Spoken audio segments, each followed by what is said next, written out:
ধর্নায় বসার শর্তগুলি ডাক্তারদের জানালো আদালত। শুক্রবার 20 ডিসেম্বর আরজিকর হত্যাকাণ্ড মামলায় সন্দীপ ঘোষ এবং অভিজিৎ মণ্ডলের জামিনের বিরোধিতা করে যে অবস্থান বিক্ষোভে বসার কথা ঘোষণা করা হয়েছিল জয়েন্ট প্ল্যাটফর্ম অব ডক্টরসের তরফ থেকে, এবার সেই অবস্থান মঞ্চের ম্যাপ ঠিক করে দিল কলকাতা হাইকোর্ট। যদিও গতকালের ডাক্তারদের অনুমতি নেওয়ার সময় ইঙ্গিত দিয়ে দেওয়া হয়েছিল যে যাবতীয় সব শর্ত আজই জানিয়ে দেওয়া হবে। এই প্রসঙ্গে আদালতের বক্তব্য, 20 ডিসেম্বর থেকে 26 ডিসেম্বর পর্যন্ত রানী রাসমণির পরিবর্তে ডোরিনা ক্রসিং থেকে 50 ফুট দূরে মেট্রো ট্রাফিক গার্ডের সামনে ধর্নায় বসতে পারবেন আন্দোলনকারী চিকিৎসকরা।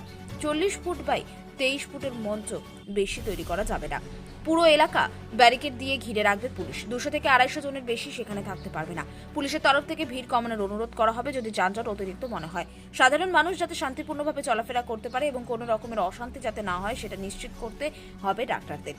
উল্লেখ্য, আরজিকরের আন্দোলনকে আরো শক্তিশালী করে তুলতে বড় পদক্ষেপ নেওয়ার সিদ্ধান্ত নেওয়া হয়েছিল West Bengal joint platform of ডক্টরসের তরফ থেকে।